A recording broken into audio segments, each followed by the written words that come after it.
Okay, so last time we discussed, this configuration where we had, a voltage source, then we had a resistance and a capacitor connected together, like in this fashion, and then we saw that how, this particular thing, the frequency response of this particular circuit looks like this.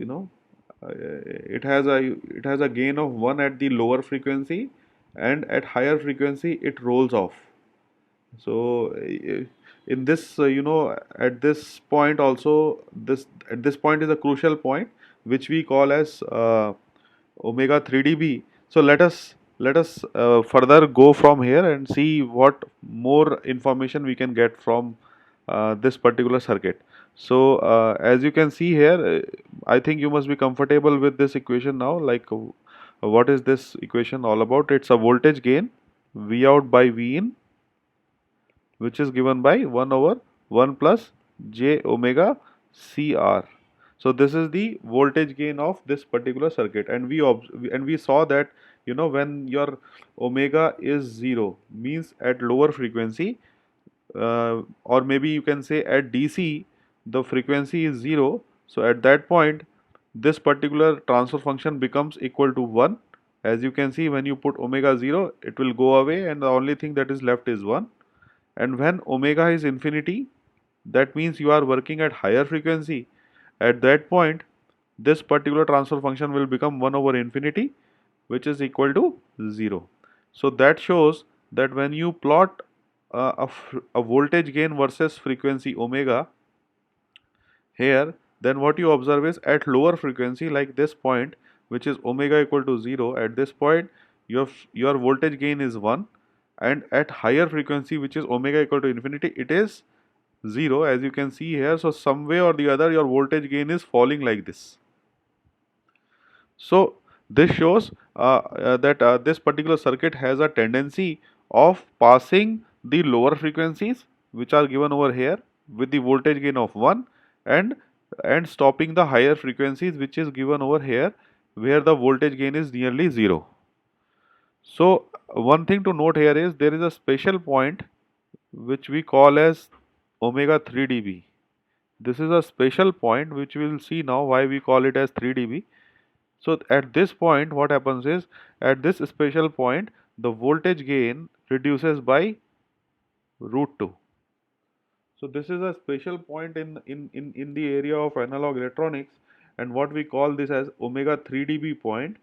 And note, at that omega 3 dB point the voltage gain reduces by 1 by root 2. So this is important. So let us see what is this value of omega 3 dB. So as you can see here, the voltage gain is V out by V in, which is equal to 1 over 1 plus j omega RC. So when you take the absolute value of this, as you know, it's a complex number because j omega is there. So when you take the absolute value of the voltage gain, its value will be 1 over 1 plus omega square R square C square. Um, are you comfortable with this particular thing? Okay. So this is a complex number. So obviously when you take the modulus, it will be like this. So let us see what happens when omega is equal to 1 over RC. So at omega equal to 1 over RC, if you substitute this value here at this point, what you will get is 1 over root 2. Because when you put omega as 1 by RC, you will get 1 over root 2.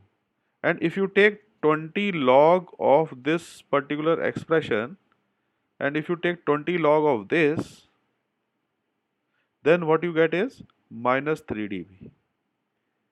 So if you take 20 log of 1 by root 2, it is minus 3 dB. So that's why it is called as a 3 dB point, because at this value of omega, which is 1 over RC, the voltage gain reduces by 1 by root 2, or it is 3 dB minus, that is, it is minus 3 dB means it is whatever voltage gain you have in dB here, it will be minus 3 dB here. So let us say if you have some 10 dB at this particular point, then it will be 7 dB. So this is the point which we call as 3 dB point, and this is and it is dependent upon 1 over RC. That is the resistance and the capacitance of this circuit, which is given over here. This resistance and this capacitance, it is dependent upon it. So let us discuss why we are discussing this particular circuit and what is its importance when we, when we go for analog design. In analog design, you know that there are MOSFETs, there are resistance, but you have not seen any capacitance there, you know, other than that of internal capacitance of the MOSFET. So let us see how come this type of architecture which is given over here, in which you have some resistance this side and you have a capacitor which is connected to ground, is actually visible. Let us see in actual circuit where you will find this type of topology. So if I draw a simple circuit for you, let us say here, this is a voltage gain, this is VDD, this is your RD, this is the MOSFET M1, and this is, this is your V in, and then you have, a capacitor CL which is connected like this, and this is your V out.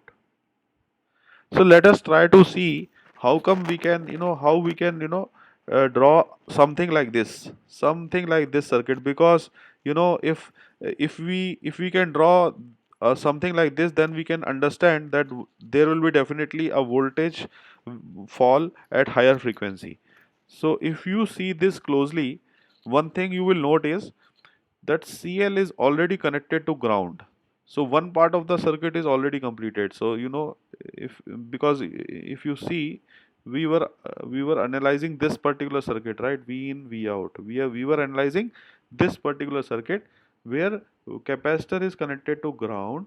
So here you can see in this practical circuit where MOSFET is also involved, capacitor is grounded. So these two are matching.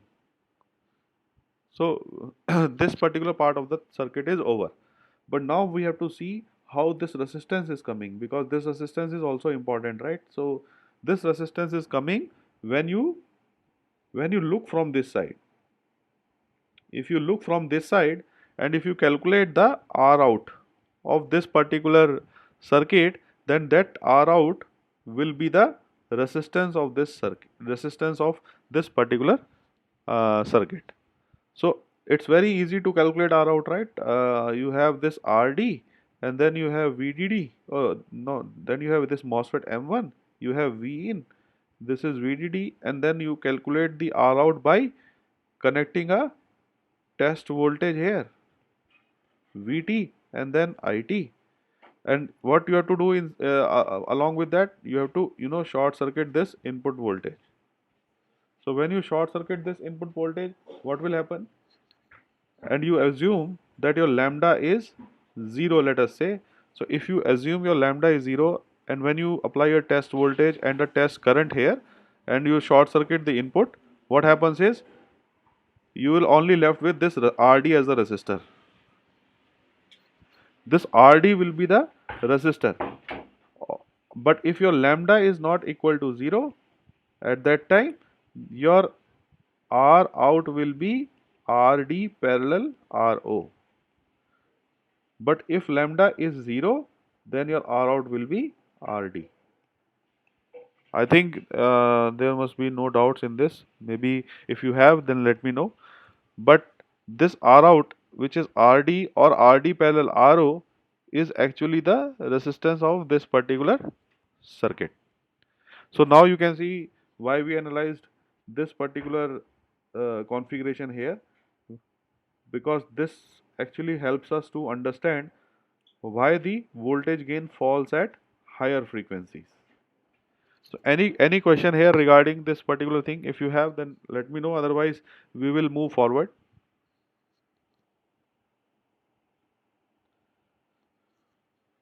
Okay, so if there are no questions, so let me move forward now. So let us discuss the relationship between the transfer function and frequency response. Transfer function and frequency response. So transfer function means the voltage gain that we are currently working on. So the typical transfer function is basically represented as this. If you see, any typical transfer function or a voltage gain or a current gain for any complex circuitry of analog circuits will be represented like this. I'm just giving you a general expression for that. So it will represent in this format. So here you see this A naught is basically called as the DC gain. It is a DC gain of the circuit. So the DC gain means at the value at which omega is equal to 0. So when we go for omega equal to 0, that is the DC gain, or you can say a low frequency gain, A naught. And then we have this particular multiplication factors where omega z1 is basically omega z1 is the frequency of the zeros. This is again zeros frequency which is at different location. So if you have two zeros in a circuit, then you will have 1 over 1 plus s upon omega z1 for zeros location, and this is for second zero location. And simultaneously, if you have poles in the circuit, then you will have this as the first pole and this is the second pole, which is omega p1 and omega p2. So as you can see, as A naught is actually also called as low frequency gain, not exactly DC gain, but it's a low frequency gain where omega is close to 0, but not exactly 0, but it's close to 0. That frequency gain is called as A naught. So if you observe this carefully, then if you tend if you make s goes to 0, if you make s goes to 0, then you will be getting hs as A naught. So this is basically the low frequency gain because you are making s going close to 0. At that point, the only term that is left is A naught, which is also called as a low frequency gain. So if, as you know, this hs is basically V out by V in, because it's a voltage gain, or it can be current gain also, depending upon the configuration. So if your input, let us say, if your this input V in is basically xt, if your input is, let us say, A cos omega t, if your V input is A cos omega t, it has been observed that if you calculate yt, then it will be A cos A modulus of h omega cos omega t plus angle of h j omega. So one thing to note here is, first of all, it's a s term which is a Laplace here, so it's in Laplace domain. So once you convert it into time domain, then you can get this value of yt out, because V in right now is in Laplace domain. So what you have to do is you have to convert this also, which is V in t, into a Laplace format, which is V in s.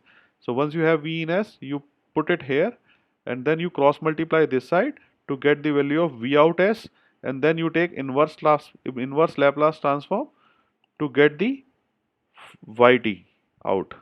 So this is the output yt, and this yt is actually, if you try to combine all the terms together, it will look like this. So the important thing to note here is you applied A cos omega t as the input, and the output is modified in a way that your amplitude A multiplies with the modulus of the transfer function hj omega, which is given by this, and then cos term will all be there because cos is here also, omega t will also be there, which is here also, but there will be a change in the phase of the output, and that phase will also be changed depending upon the angle of the transfer function. So that is the only difference. So your input is A cos omega t, output will be A modulus hj omega, which is the modified amplitude which is coming out of the system, and the frequency of the sine wave, frequency of the cos wave will remain same, but the angle will also be included here, and this angle is because of the transfer function which is this side. So this is the modified output that you will get from the system. So any questions here regarding this?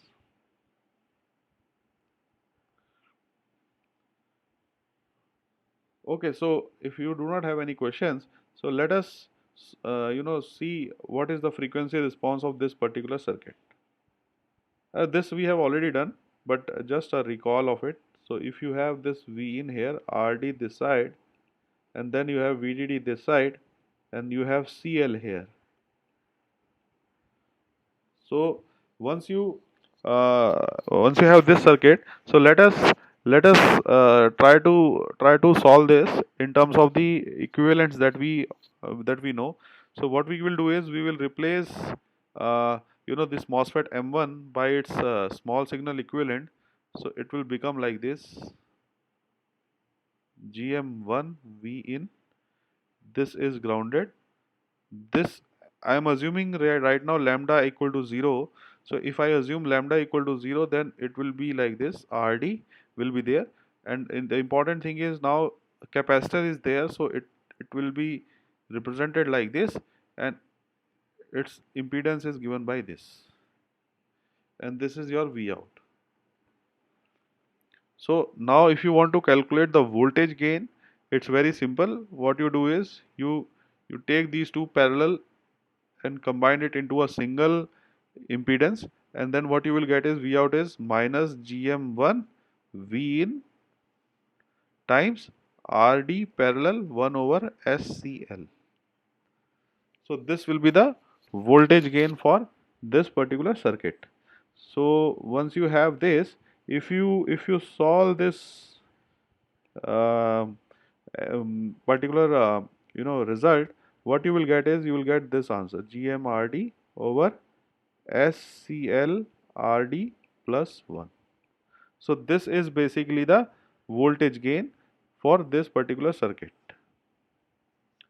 And now again, if you take the modulus of this, then what you will get is GMRD over under root 1 plus omega square CL square RD square.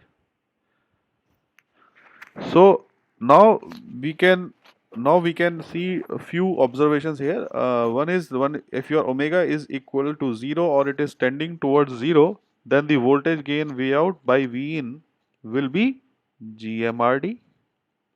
That is the low frequency gain that you have already calculated so many times in our earlier lectures. If you observe that this is a low frequency gain that you already calculated so many times, so it's a low frequency gain. And again, if your omega is 1 over RDCL, then you observe that when your omega is 1 over RDCL, at that point your voltage gain is GMRD over root 2, which is the 3 dB point. So it's a 3 dB point in omega, because at this particular omega, which is 1 over RDCL, your gain reduced by 1 over root 2. That is why it is a 3 dB point. So one important thing to observe here is, as I told you already so many times, that this particular circuit which is given over here, this particular circuit, it has a tendency of passing low frequencies as such, but as the frequency increases, the voltage gain falls. So we let us understand it from the point of view, not from let us observe that, let us explain this particular phenomenon not from the equations, but from seeing the circuit also. Right now what we are doing is we are seeing these equations, and then we are putting the value of omega as 0 and infinity, and then from mathematically we are observing that how this particular gain is 1 at this point and 0 at this point. But let us observe this from the circuit point of view and see whether same phenomena we can observe or not. So if you observe here closely, at omega equal to 0, let us say, at low frequency, what will happen to this capacitor CL?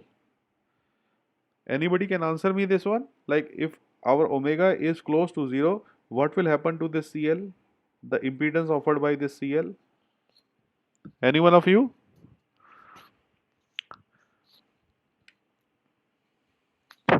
98 roll number? Can you explain?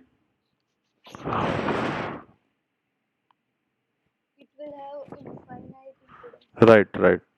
Good. So the thing is, when your omega is close to zero, the capacitance of the impedance offered by CL is infinite. So that means if it is infinite, so it is an open circuit. So we can cut it out because it's a infinite resistance, and the infinite resistance is like a open circuit. So what happens is all the current which is coming, from this line will go into the MOSFET like this. So in this case, the in this case you will get the complete voltage gain, which is GMRD, as given over here.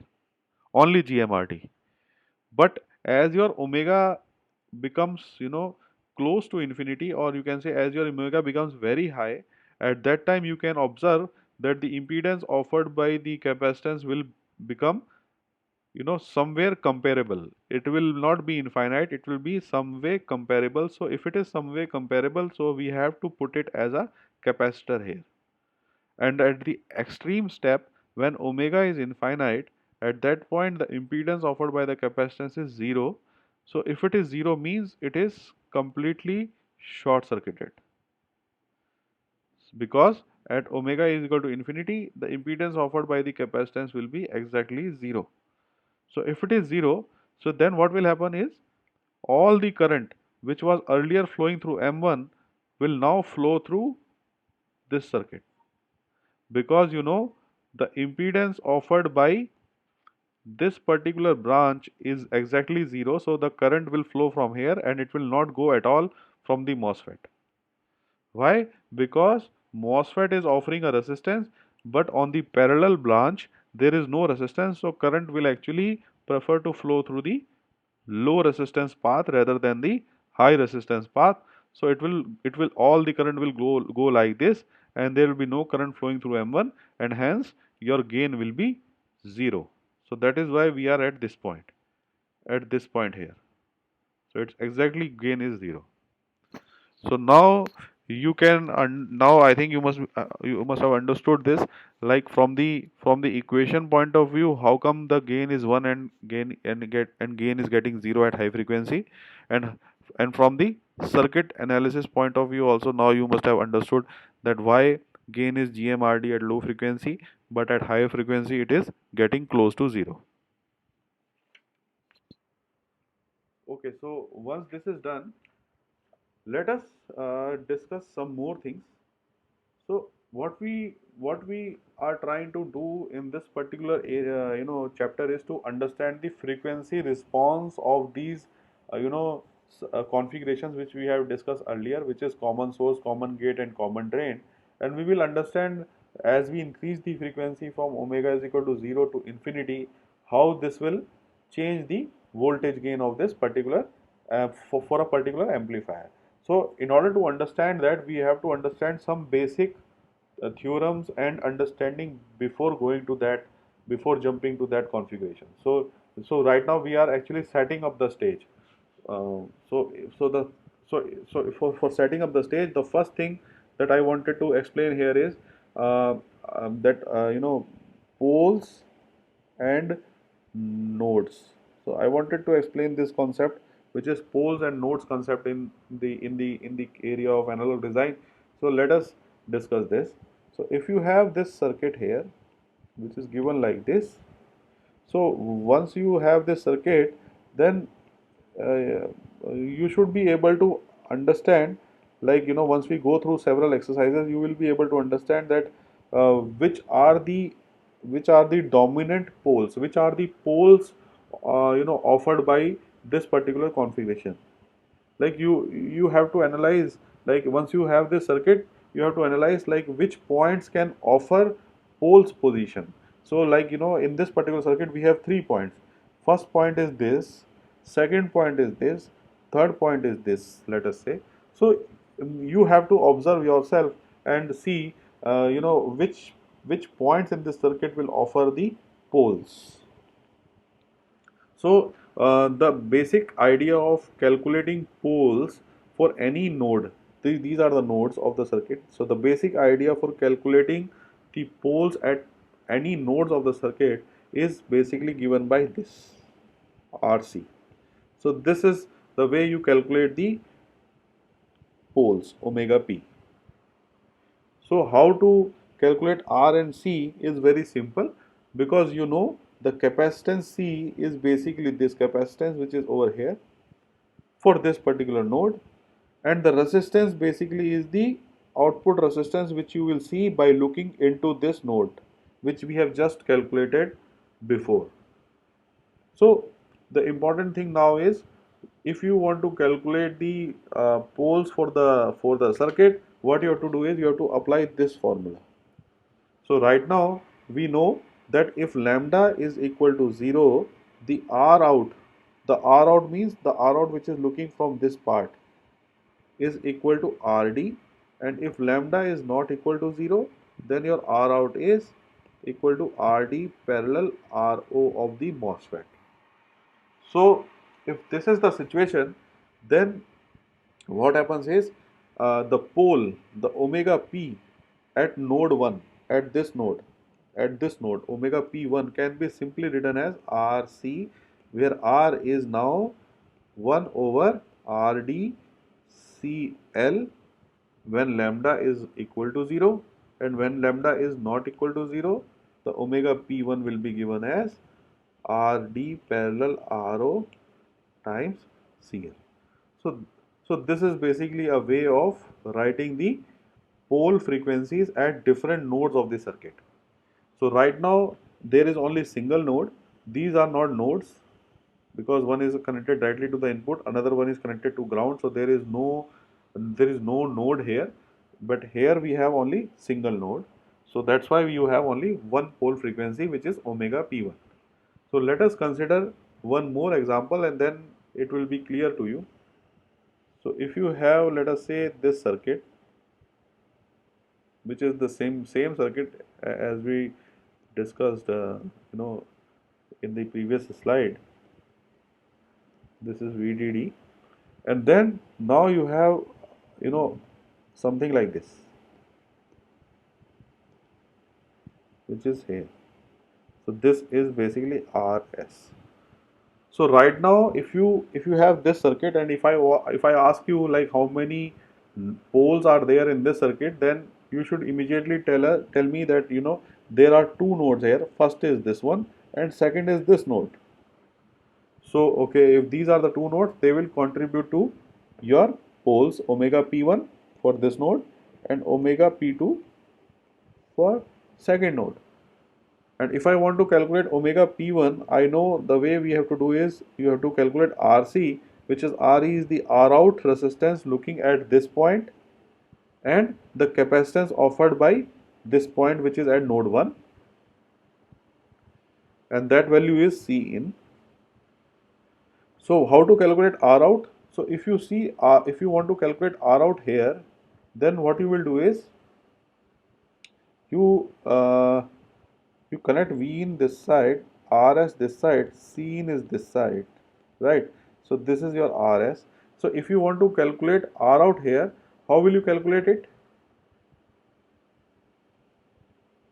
R out will be calculated very easily by looking into this particular point here, looking from this side. So so the important thing is, if you look from this side, you have one resistance RS, and if you look the other side, this side, then you have the gate connected to the MOSFET M1. So there are two resistances connected in parallel when you look at this node. One at this side is RS, and at this side it is the high resistance of the MOSFET M1, which is infinite. So the two resistances are actually like this. You have RS this side and a infinite resistance this side. So if there are two resistances which are connected in parallel, and one is infinity and one is a normal resistance, then the parallel combination of that will be RS. So if that is the thing, then you will have 1 over RS C in. as the omega p1. And why only Rs? Because Rs is in parallel with the infinite resistance, which is through the gate of M1. That's why we are left with Rs here. In case of this node P2, you will have omega P2 as, the value of omega P2 will be what? Omega P2 will be, as we discussed already so many times, it is Rd parallel Rd Cl if lambda is equal to 0, and it is Rd parallel Ro times Cl if lambda is not equal to 0. So these are the two poles associated with this particular configuration. Any questions here regarding this discussion? Any one of you? Any questions? Okay, so if you do No, not, yeah, no, sir. okay. So if you, so let us draw one more circuit and see what results we will get, and you have to tell me the answer for that. Let me draw the circuit. So it is VDD here, then we have RD this side, then we have this VB, and then you have here this circuit. Let us say you have this particular configuration.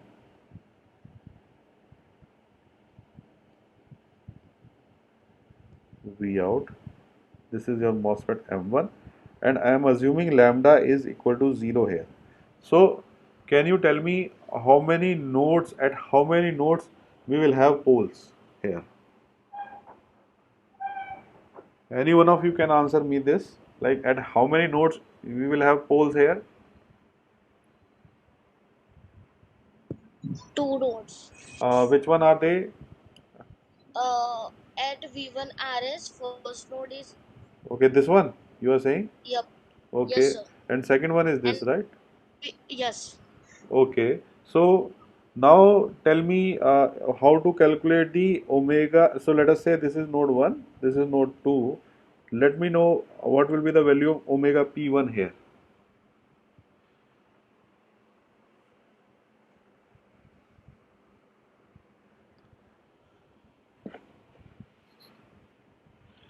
You have done this type of problem so many times. I think you can solve it.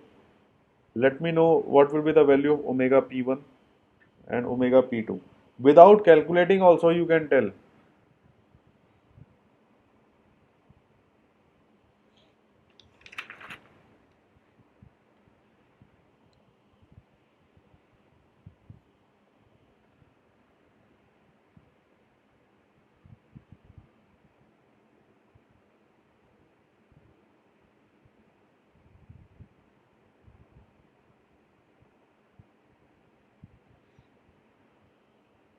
Any idea?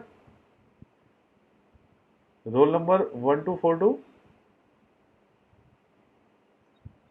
yes, I am thinking. Okay, the other student has logged out, or any problem with her? So Maybe a network issue. okay, Just okay, okay, see, join. okay.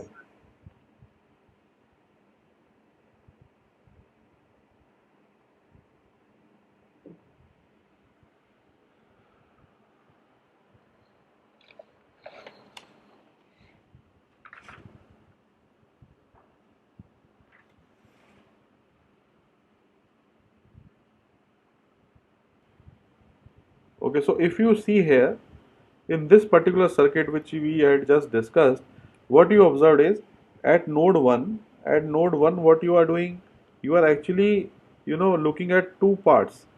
You looking this side and you are looking this side, and you are calculating the effective resistance here.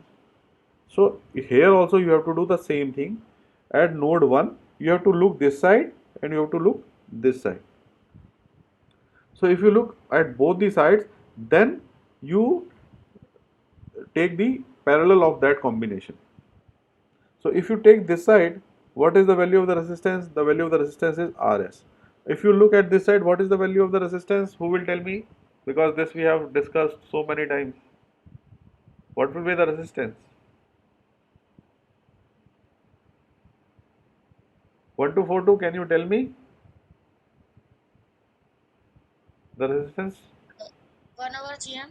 Yes, so good. So if you look from here, from node 1 to the source of the MOSFET, its value is 1 over GM1. So, so there are two ways of looking. One is this side you are looking, then you are getting RS, and then you are looking this side, it is 1 over GM1, and both of them are parallel.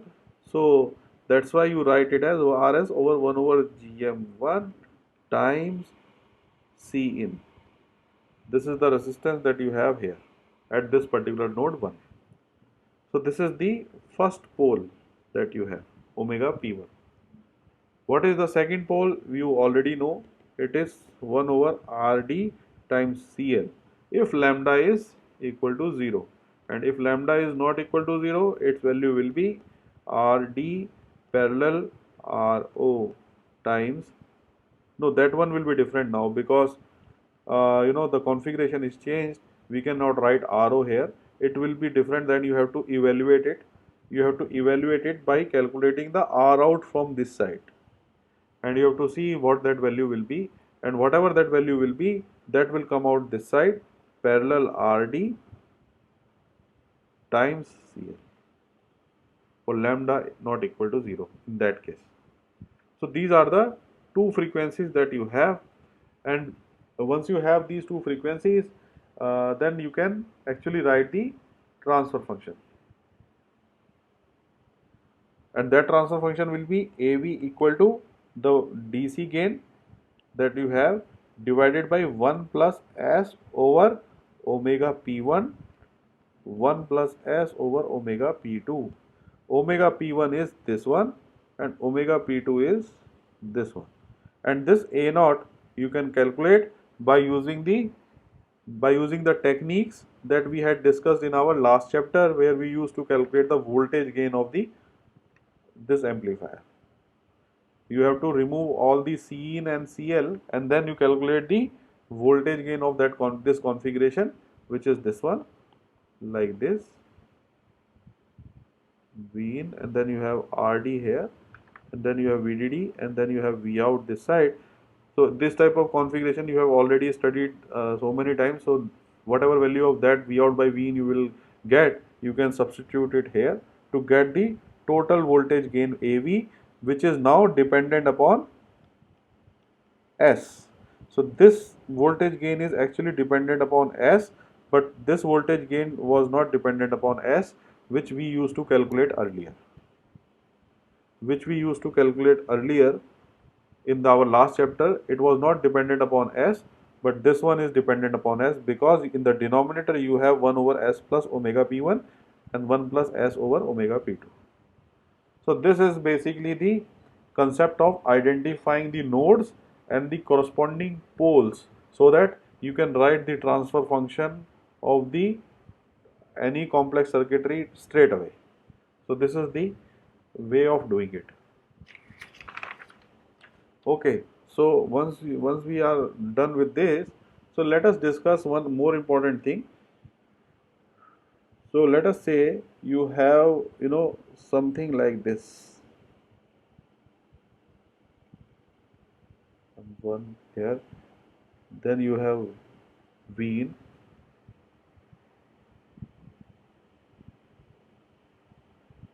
then you have V in here, and then you are directly connecting it to this side. And now the important thing is, you have a capacitor which is connected like this. So this is basically this capacitor which is connected from the input to the output. This is your V out, right? So this type of earlier the capacitors that we had was this capacitor this side and a capacitor which is this. But now a new capacitor is coming, which is this one, which is connected from the input to the output. This capacitor actually creates a problem in analysis. So let us see a trick which we call as Miller theorem. So it's a theorem basically which actually provides you a trick, and in that trick what happens is it divides this capacitor CF. It divides this capacitor CF into two parts. The first part will be connected to this point, and the second part will be connected to this point. So what effectively it will do is, effectively the when you apply Miller theorem, what will happen is the thing that will happen is, you already have, a capacitor C1 here and a capacitor CL this side. What now happens is, this capacitor CF, which is given here, it is divided into two parts. And the first part, what will happen is, the first part will be, let me draw it with a different color. The first part will be here. This is the first part of the capacitor CF, and the second part will be this side. This is the second part of the capacitor, and this capacitor is gone. So now you can see that the capacitor which was connected in between the input to the output is divided into two parts. The first part is connected between the input to the ground, and the second part is connected between output to the ground. So this way you can avoid this difficulty of having a capacitor in the feedback by dividing it into two parts. So in order to do that, let us understand this particular theorem, which actually helps us in doing this job, that is dividing the capacitor into two different parts. So what is this particular theorem all about? Let us discuss this. So this theorem states that if you have any circuit like this, these are all branches of the electrical circuit, and this is a node, and then you have an impedance ZF like this, and then you have another branches of the electrical circuit like this, where current is going like this.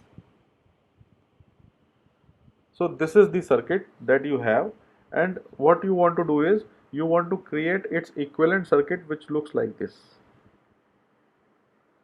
You want to create an equivalent circuit which looks like this.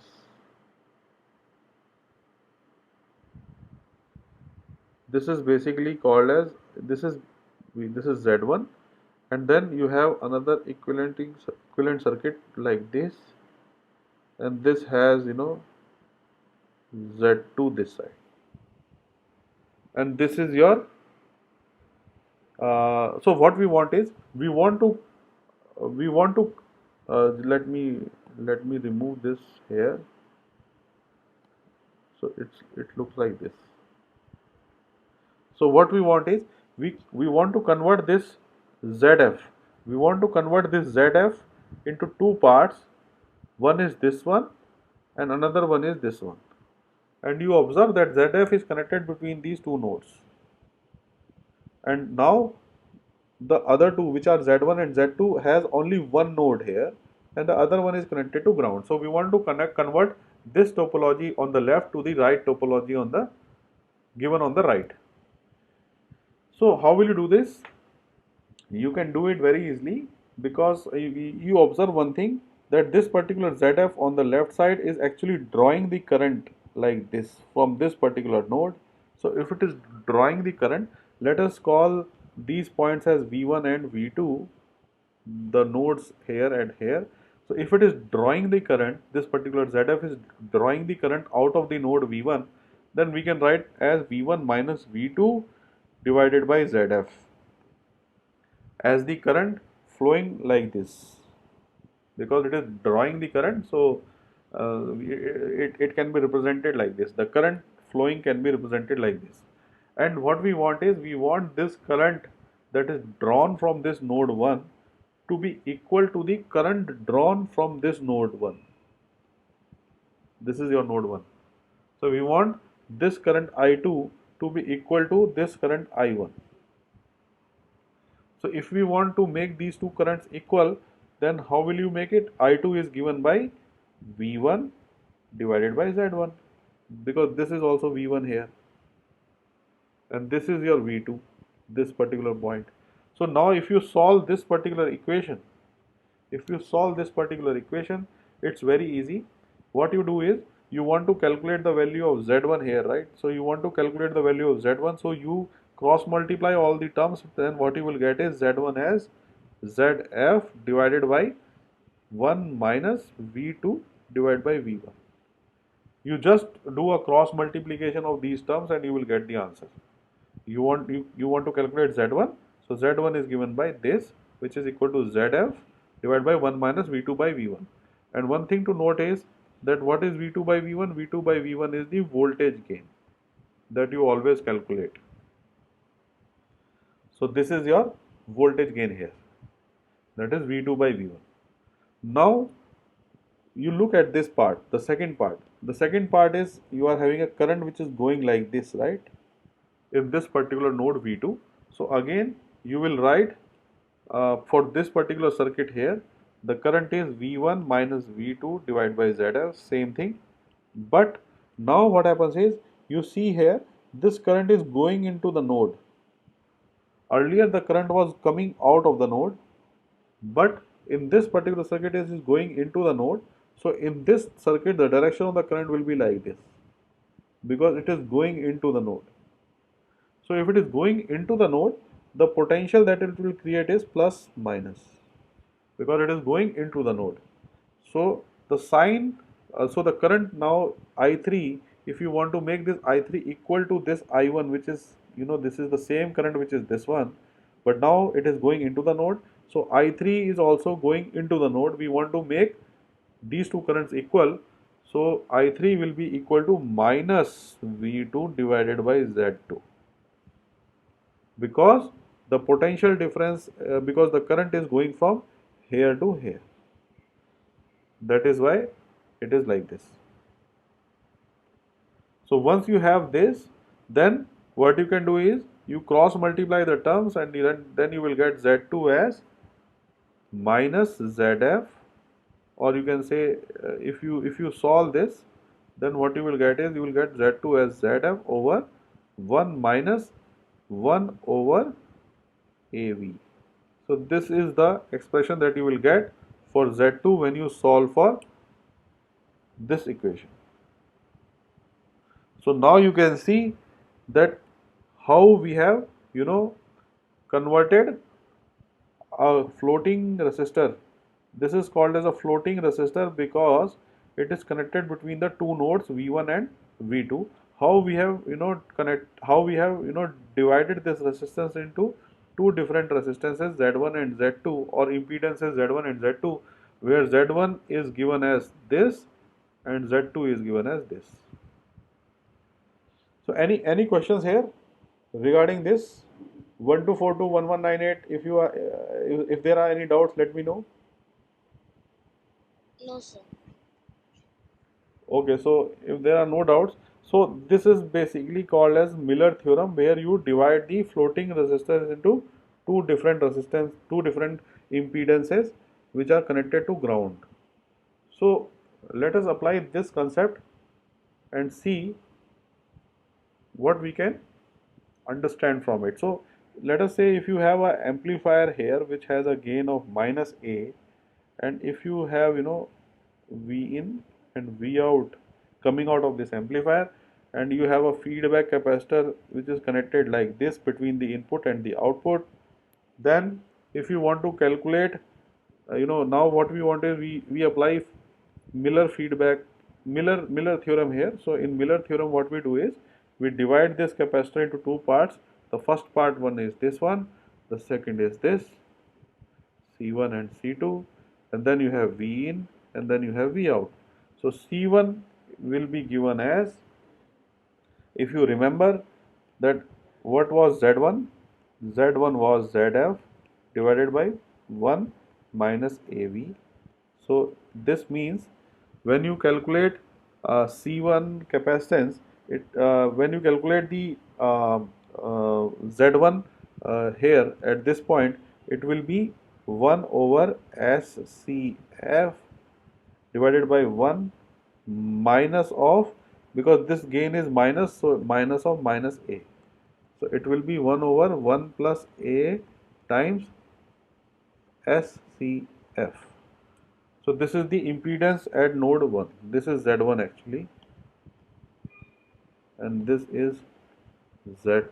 So Z1 will be this value, and if you observe carefully, then this can be represented as S times 1 plus A times CF.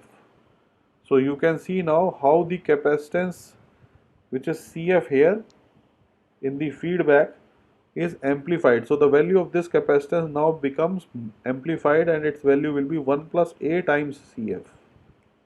And you can see here this was originally CF and how it has increased by 1 plus A times CF. So the capacitance value at this point is very high, and it is high by the factor of 1 plus A.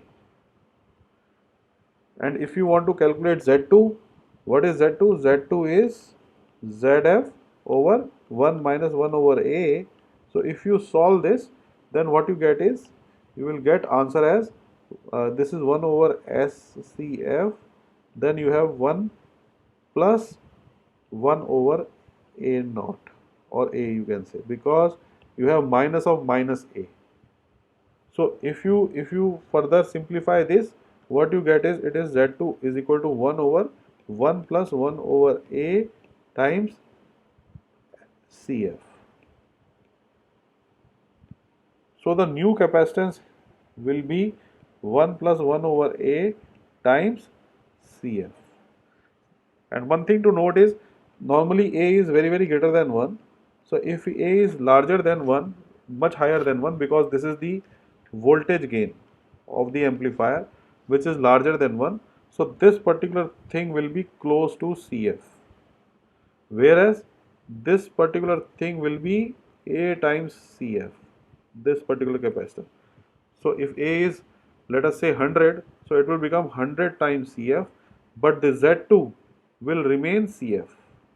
It will remain CF, it will not change much, because you have 1 plus 1 over 100 times CF, and 1 upon 100 is close to 0, so that's why the value will be close to CF.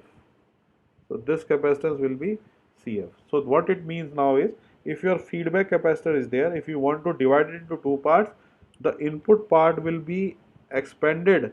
Input part of the capacitance will be, enhanced by the voltage gain of the amplifier, and its value will become 100 times CF, and the output of that capacitance will become simply the same value, which is that of the feedback capacitance. That is why its value will be close to CF. So this is the concept of Miller theorem. So if you have any questions here, you can ask me, otherwise we will discuss further. Any questions here? Okay, so if you do not have any questions, so let us discuss this particular circuit which we have just left. So this is your MOSFET M1, this is your resistance RD, this is, here we have RS, let us say, and then you have a feedback capacitor here. So we were saying, right, that if this feedback capacitance is there, how to solve this particular problem. Now it is very easy. Now what you do is, you take this MOSFET M1, you change this circuit into two parts. You know that this CF will be divided into two parts. So the first part will remain with the input. This is the first part, and the second part will be with the output, which is the C2 part. And you know that when you divide this CF into two parts, one is going here and another one is going here. So the first one, which is going this side, the capacitor will be enhanced, and that enhancement will be given by 1 plus A times CF. And in the second case, the capacitance C2 will be 1 plus 1 over A times CF. So you have divided the capacitance into two parts, which is given by this. So once it is done, and you know what is the value of gain here? The value of gain here is GMRD, minus GMRD rather. Why it is minus GMRD? Because You have already analyzed this circuit where you have MOSFET M1 and you have a resistance RD, VDD, and then you have Vin. So you know the gain of this circuit is minus GMRD, but we have considered this minus already in this thing, that's why we have made plus here. So while using this particular expression, you have to write AV as positive GMRD because the minus is already taken care of here. That's why it is 1 plus AV. So if you want to calculate the pole frequencies at omega p1, what will that be? It will be, this is your RS. So omega p1 will be RS times 1 plus A times CF, which is equal to RS times 1 plus GMRD times CF. This is your omega p1. And for your omega p2, it will be simply 1 over RD times 1 plus 1 over A times CF. So this is your omega p2, and if you want to write more, it will be RD over 1 plus 1 over GMRD times CF. So this is your omega p2. So any questions here regarding this analysis? If you have any questions, let me know. Otherwise, we can leave the class today, and I think then in the next class we will discuss the next topics. Any question? 1242. You have any questions? No, sir. Okay, 1198. No, sir. Okay, so are you able to follow what I am teaching here? Yes, sir. Okay, okay. So let's meet in the next class and then we will discuss further. Thank you so much for attending.